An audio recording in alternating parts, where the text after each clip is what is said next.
Welcome back. So today we're going to make gluten-free banana oat chocolate chip muffins.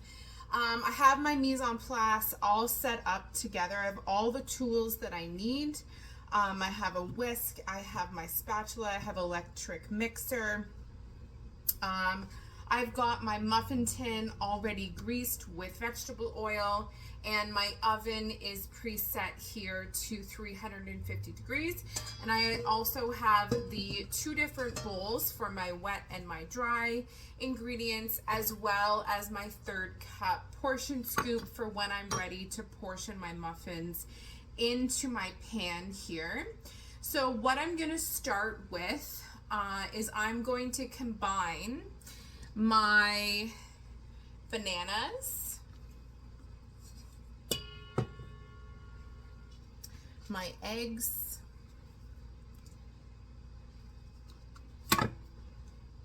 milk, brown sugar, vanilla,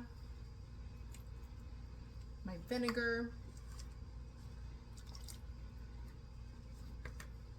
and I'm just going to give those a quick mix here.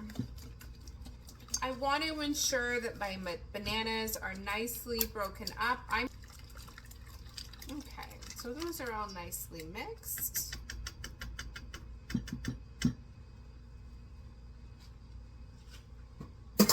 At this point, I'm going to add in my oil.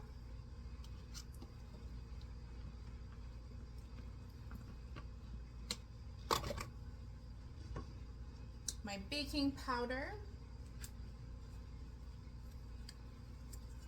my baking soda, and salt.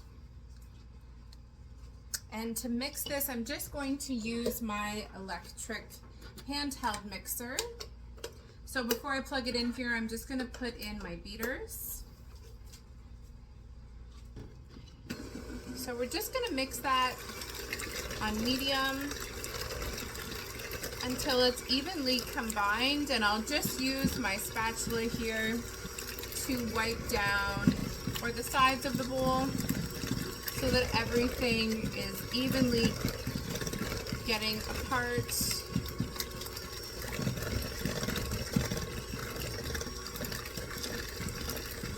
Okay, so that is all combined there. And I'm just going to set that aside so that I can do my dry ingredients.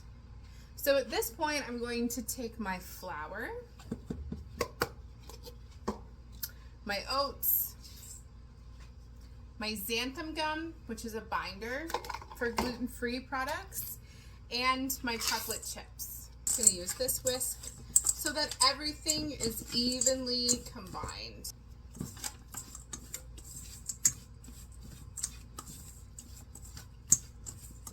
So I'm just scraping the edge of the bowl until everything is nicely evenly together here. Okay. And then I'm going to add, my dry ingredients to my wet ingredients. So I'm just going to wipe the edge of the bowl here. And then I'm just going to unplug my mixer and put in my freshly washed beaters. And then mix this on low so that I'm not creating too much dust. So I just want to move my mixer around here. And then use my spatula to incorporate everything. I want to incorporate this until it is just together. I don't want to overmix this. Okay, so at this point everything is together. So this is what my batter looks like here. And now I'm just going to portion these into my muffin tin. So you can see I have a stoneware muffin tin, which is going to affect my bake time because I need this muffin tin to come up to temperature first. So I've already greased this muffin tin with a rubber brush. So now I'm going to take my third scoop and I'm going to scoop in my muffin mixture. This ensures that I have an even amount in each muffin. So I'm just going to use my spatula here and scrape down the sides of my bowl to get any extra batter, because there's actually quite a lot of batter in here still. So I have my muffin tin full here. So I'm just going to slip that into the oven on the middle rack.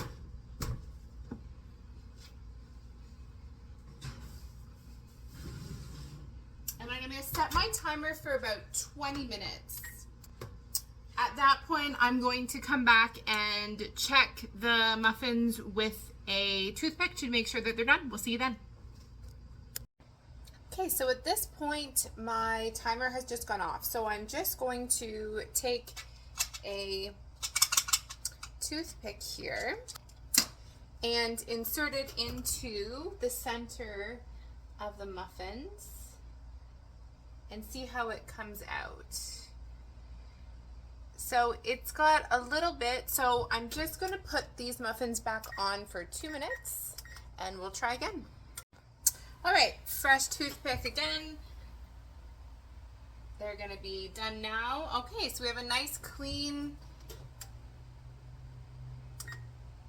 toothpick. So we're just going to use oven mitts and take them out here. As you can see, there's a nice browning around the edge and they've got a nice dome to the top of it. So I'm just going to leave these to cool down for about 10 minutes before I take them out of the muffin tin. I'm just going to take a knife and go around the edge of my muffin to help lift it out. And as you can see, it has a nice brown edge. And then I'm just going to set it onto my wire rack. I'll do that for all of the muffins and then allow them to cool until the end. Store them in an airtight container and enjoy.